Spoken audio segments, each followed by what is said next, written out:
Sa kabila ng banta ng matinding El Nino, positibo ang Bangko Sentral ng Pilipinas na makakamit pa rin ang hanggang 2 hanggang 4% na inflation sa susunod na taon. Kaugnay niyan, ngayon pa lamang puspusan na ang paghahanda ng BSP sa epekto ng matinding tagtuyot. Si Ryan Lesigas sa Sentro ng Balita Live. Angelique, lumalabas na ang presyo ng pagkain, energy or power rates ang pinakamaapektuhan sa oras na tumama na yung El Nino sa bansa sa susunod na taon.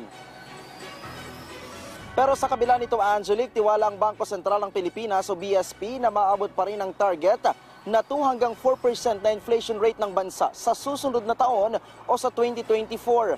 Pero sabi ni BSP Governor Ellie Remolona, sa halip na 3% ay maaring mas malapit sa 4% ang maitalang inflation rate sa 2024.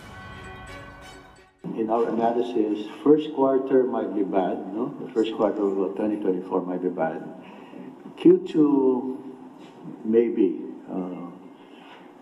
Q2 El Nino is 50-50. In our judgment,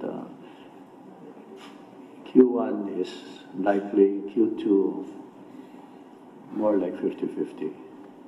So that's a supply shock that we're more or less anticipating. Previously, we were incorporated some impact from a moderate El Nino episode. Yeah. So with the confirmation from the Weather Service, we've now upgraded Q1 as a strong El Nino episode based on the data from Pagasa. And then in terms of the assessment of the risk, but we've included Q2 as a possible. We included the possibility of the strong episode extending into the second quarter. And that's part of the risk-adjusted forecast. Kaya naman, Angelique, tulad ng ibang ahensya ng pamahalaan, ngayon pa lang, nakatutok na ang Bangko Sentral ng Pilipinas sa magiging epekto ng tagtuyot sa bansa. Sabi ng BSP, maaring mas mababa sa 3% ang headline inflation sa unang quarter ng 2024, habang posibleng tumaas naman ito ng 3% sa ikalawang quarter ng taon.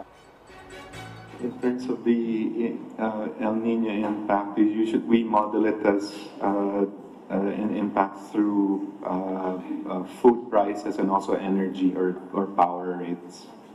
So those are the main channels that we're incorporating into the forecast.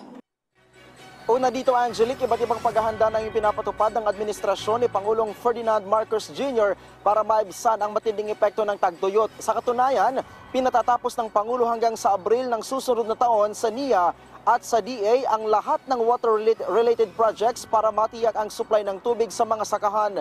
Noong nakaraang linggo din, pinasinayaan ng Pangulo ang isang water treatment plant facility na kayang mag-supply ng 150 million liters ng tubig kada araw. Sabi, Angelique, ng Bangko Sentral ng Pilipinas, sa oras na manatiling mataas yung inflation rate sa susunod na taon, kakailanganin daw na maging agresibo sa interest rates para maibsan yung demand at makumbinsi yung mga customers na magtipid. Angelique. Okay, maraming salamat sa iyo, Ryan Lesigas.